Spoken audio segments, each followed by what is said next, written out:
Might be some chemistry and too shy. In life, we broadcast an image of who we are. But sometimes what we show the outside world doesn't match what's hidden inside. Let's roll green and take it. Overloaded wires cross, the operator loses control. They took me to the psychiatric unit. 60-year-old Christine Smith. So unhappy and so miserable and so afraid of things. She's been fighting to control her emotions. This very heavy feeling that I cannot shake. For the past 30 years. It started as a child, growing up in a violent home with an abusive, alcoholic father. I still have nightmares. Still, at this age, I still have nightmares. Eventually moving to the West Coast to escape the violence, then losing her mother at the age of 21. Losing her was losing the one stable person that I'd had. Her social anxiety and depression continued to build. Everything is right here. You can't really see what's going on out here. You kind of lose perspective and everything seems very sad and very hopeless.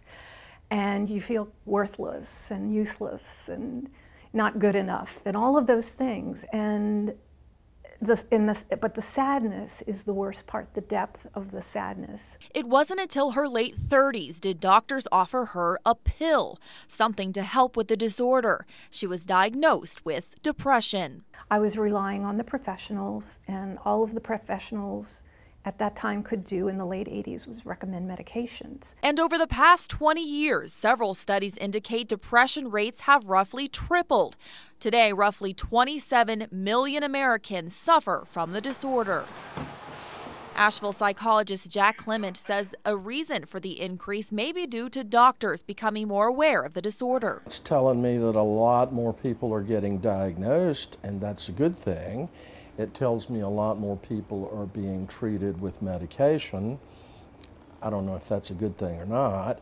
I hope it means that more and more people are seeing psychologists, counselors, or clinical social workers. But some experts say there is no real spike in depression, only diagnosing it. Clement says there is a specific guideline to help doctors, but that information is hard to explain in a 30-second commercial. Public is more aware of depression because they're TV ads. When you're living with bipolar depression, other days, I still struggled with my depression. Some speculate Americans are being convinced they're depressed, perhaps confusing sadness for a mental illness. So when you see those commercials, what goes through your head?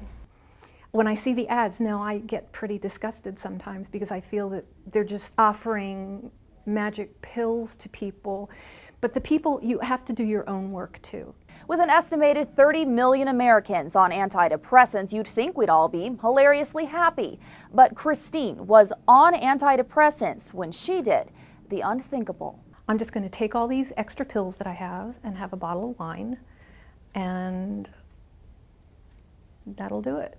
Because I had over 200 pills. Christine was lucky. She woke up the next morning, soon after discovering a pill wouldn't make her happy.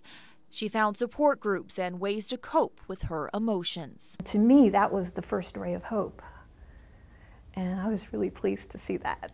I was really pleased to hear that. That day, 10 years ago, stays with Christine even now.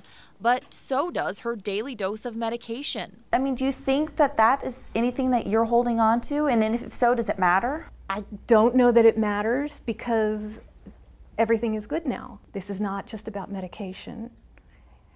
You have to also learn about yourself. And that's how Christine got back in control. The image she's always broadcast finally matches what's inside.